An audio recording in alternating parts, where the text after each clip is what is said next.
Atau saya mau bilang, ukuran Anda kenal Tuhan adalah sejauh mana Anda suka akan Tuhan. Sekali lagi, ukuran Anda mengenal Tuhan itu bukan Anda hafal ayat.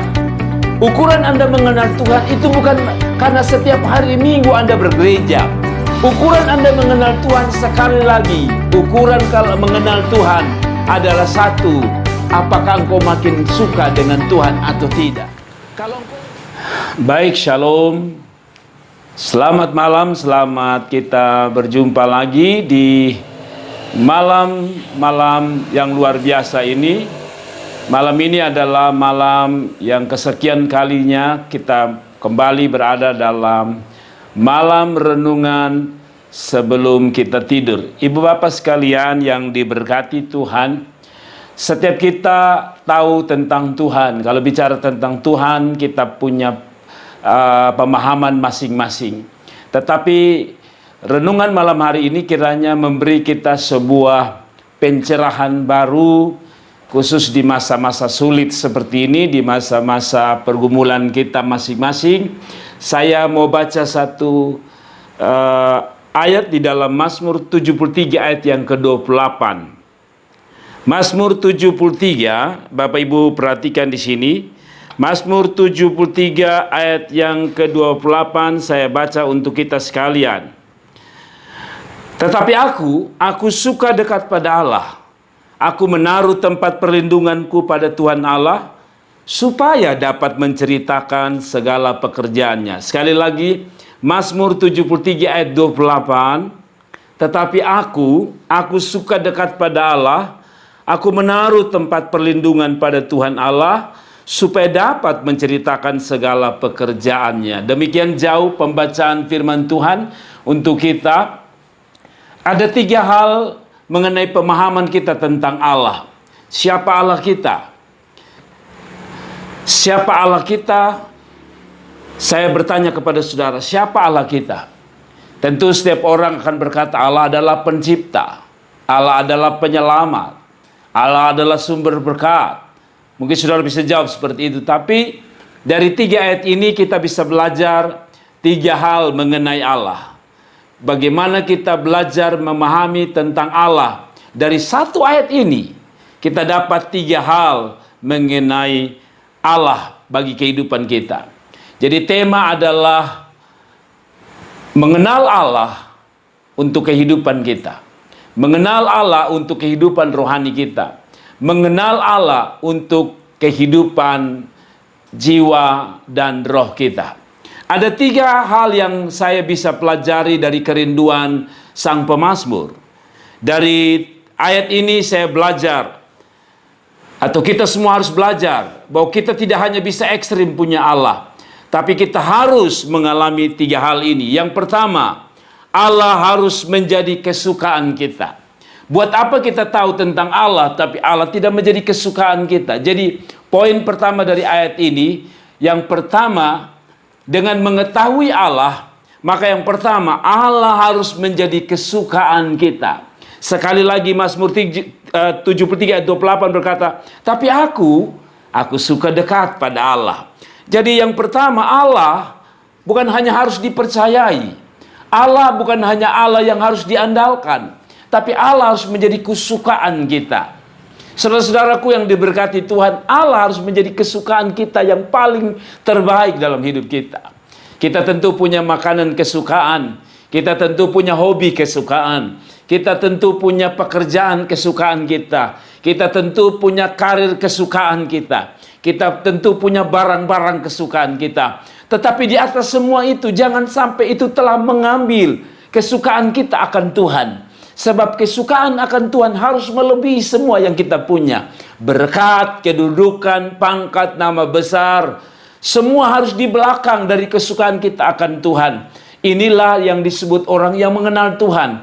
Orang yang mengenal Tuhan, kalau saya beri tema malam hari ini, orang yang mengenal Tuhan, sekali lagi kalau saya beri tema malam hari ini, orang yang tahu kesukaan Tuhan adalah satu, atau orang yang mengenal Tuhan dengan baik, maka yang pertama adalah dia suka akan Tuhan. Saudara-saudara, Daud itu punya jabatan, Daud punya nama besar. Siapa yang tidak kenal Daud? Tapi Daud selalu berkata, aku seperti rusa yang merindukan sungai. Rasanya Daud dengan jabatannya tidak cukup. Rasanya dengan kehidupannya yang luar biasa tidak cukup. Daud dengan nama besar tidak cukup membuat dia begitu suka. Kecuali satu pribadi yang membuat dia suka adalah Tuhan. Hari ini ada pertanyaan, mungkinkah kita mengenal Allah? Kalau kita mengenal Allah, harusnya kesukaan kita adalah Tuhan. Harusnya dengan mengenal Allah, kita makin suka dengan Tuhan. Ada orang kalau sudah tahu kunci berbisnis, maka dia punya kesukaan berbisnis tinggi. Kalau ada orang sudah tahu tentang game yang enak, maka dia akan suka untuk bermain game tersebut. Demikian harusnya makin kita tahu tentang Tuhan, atau saya mau bilang ukuran Anda kenal Tuhan adalah sejauh mana Anda suka akan Tuhan. Sekali lagi, ukuran Anda mengenal Tuhan itu bukan Anda hafal ayat. Ukuran Anda mengenal Tuhan itu bukan karena setiap hari Minggu Anda bergereja. Ukuran Anda mengenal Tuhan, sekali lagi, ukuran kalau mengenal Tuhan adalah satu, apakah engkau makin suka dengan Tuhan atau tidak. Kalau engkau lebih suka berkat, saya pikir engkau belum kenal Tuhan. Kalau engkau mengenal Tuhan, sekali lagi, poin pertama, Allah menjadi kesukaan kita. Yang kedua, Allah harus menjadi pengharapan kita. Di dalam ayat 28 tadi sekali lagi dia berkata, aku menaruh tempat perlindunganku pada Tuhan Allah. Sekali lagi Mazmur 73 ayat 28.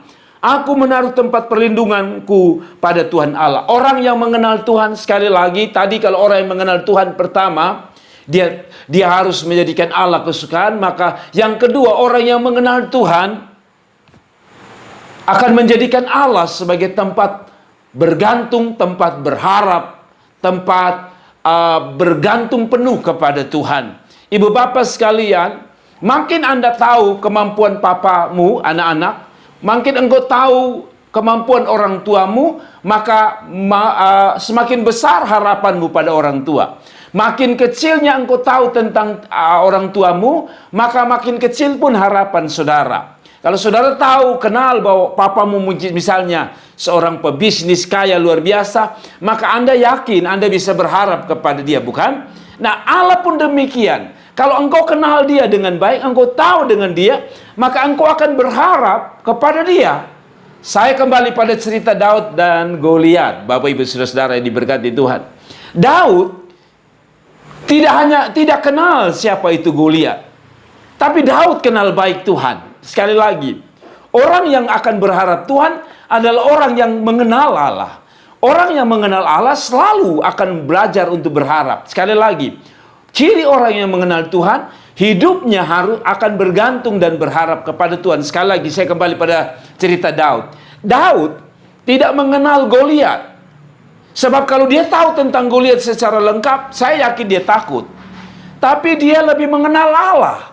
Itu sebabnya waktu Goliat datang, orang Israel ketakutan. Bagi orang Filistin, Daud ini bodoh. Dia tidak tahu siapa Goliat. Tapi bagi Daud tidak penting tentang Goliat. Tidak penting apa itu kanker. Mungkin, maksud saya. Tidak penting apa itu corona. Bukan berarti kita menganggap remeh semua ya. Tapi bila kita kenal Tuhan, maka semua itu tidak akan mengganggu iman kita, atau sesuatu tidak membuat kita cemas. Kenapa? Karena kita masih meyakini bahwa kita masih punya harapan, yaitu Tuhan Allah. Ibu bapak sekalian, di tengah kehidupan yang sangat rumit ini, sangat sukar ini, sangat membuat kita menderita ini, maka yang kedua, kenallah Tuhan. Sebab dengan mengenal Tuhan, kita tahu kemampuannya. Kita bukannya tahu menyenangkan dia, tapi kita tahu kemampuannya. Waktu Daud tahu kemampuannya Tuhan, dia tidak berharap pada lembing dan tombak. Itu sebabnya dia berkata, engkau datang aku dengan lembing dan tombak, aku datang dengan nama Tuhan.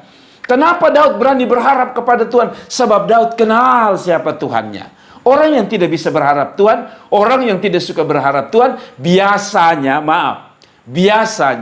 adalah orang yang, maaf kata, Anda boleh menyebut Kristen, tapi saya menyebut Anda tidak mengenal Allah. Sebab makin engkau mengenal Allah, pengharapanmu kepada Tuhan makin besar. Waktu pengharapanmu makin besar kepada Tuhan, kekhawatiran tidak menjadi sesuatu yang luar biasa. Tetapi pengharapan akan menjadi sebuah kekuatan yang besar. Sekalipun Anda belum melihat sesuatu, pengharapan kepada Allah akan membuat Anda berkata, saya yakin sesuatu pasti terjadi. Nah, yang terakhir, orang yang mengenal Allah, ciri khas orang yang mengenal Allah dengan baik adalah orang yang punya pengalaman pribadi, atau lebih tepat, Allah harus menjadi pengalaman pribadi kita. Jadi dari Mazmur 73 ayat 28 kita belajar pertama, Allah harus menjadi kesukaan kita. Yang kedua, Allah harus menjadi pengharapan kita. Dan yang ketiga, Allah harus menjadi pengalaman kita. Sekali lagi saya baca ayat 28 terakhir. Supaya dapat menceritakan segala pekerjaannya.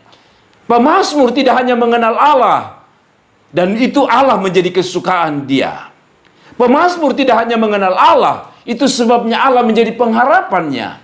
Tapi pemazmur memberi sebuah kesimpulan terakhir, bahwa Allah harus menjadi pengalaman pribadinya. Demikian juga Allah harus menjadi pengalaman pribadi kita.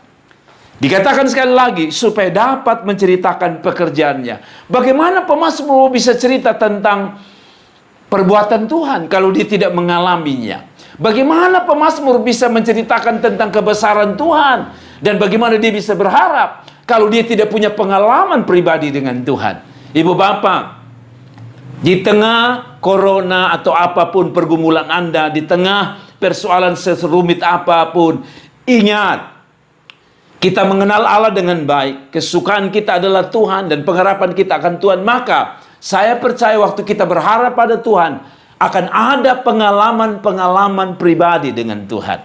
Saudara ingat bagaimana seorang janda di Sarfat yang kelaparan, tapi Allah memberi dia makan.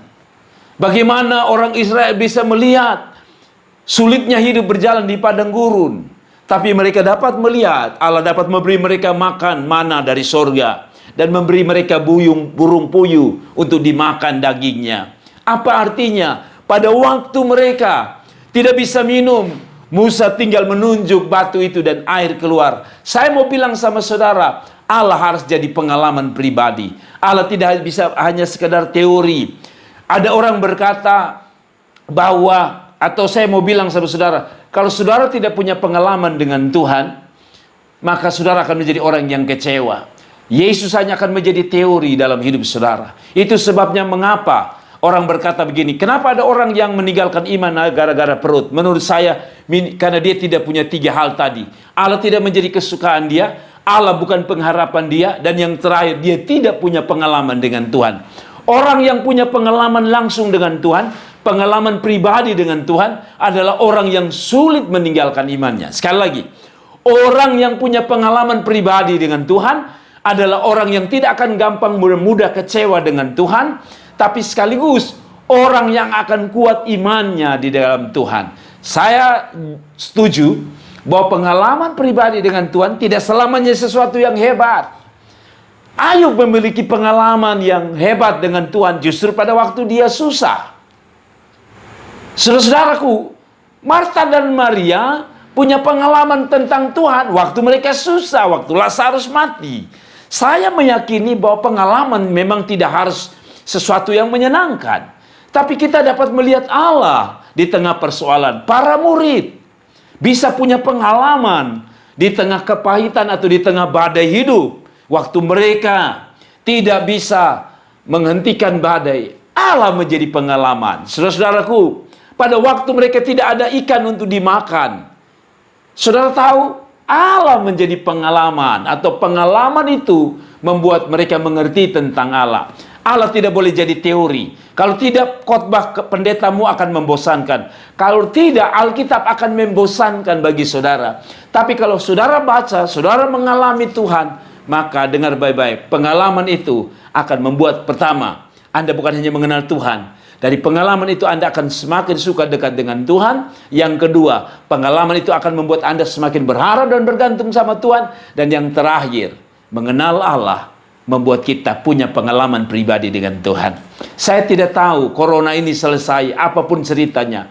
Tapi saya mau dengar dari cerita corona ini, akan ada banyak cerita pengalaman bersama Tuhan. Mungkin tidak hubungan dengan corona, tapi waktu corona saudara susah, tidak ada makan, tidak ada minum, tidak ada uang, tapi Allah memberi berkat yang cukup dalam hidup saudara. Bukankah itu sebuah pengalaman? Pengalaman tidak harus sesuatu yang wow. Pengalaman kita sehari-hari. Waktu kita bangun, kita masih bisa bernapas. Bukankah ini pengalaman yang baik? Waktu kita bisa lihat sebuah tempat yang baru oleh karena anugerah dan berkat Tuhan. Waktu kita bisa melayani di tempat-tempat yang mungkin sebenarnya kita tidak pantas berdiri untuk melayani di situ, tapi Tuhan beri kesempatan. Bukankah ini sebuah pengalaman? Apapun itu, 3 perkara ini harus membuat kita yakin kita mengenal Tuhan. Sekali lagi, ciri khas orang yang mengenal Tuhan adalah 1, Allah menjadi kesukaan dia. Yang kedua, ciri khas orang yang mengenal Tuhan, Allah akan menjadi tempat pengharapan dan tempat dia bergantung. Dan yang terakhir, kalau dia mengenal Allah, Allah harus menjadi pengalaman pribadi saudara dan saya. Tuhan memberkati kita, apapun pekerjaan Anda, apapun aktivitas Anda, siapapun Anda, saya tidak peduli. Kenallah Tuhan dengan bukti-bukti yang tadi. Tuhan Yesus memberkati. Mari kita tunduk kepala, kita berdoa kepada Bapa di sorga. Bapa kami, terima kasih telah menonton video ini, dan jangan lupa klik like dan klik subscribe dan klik lonceng untuk mendapatkan notifikasi dari kami.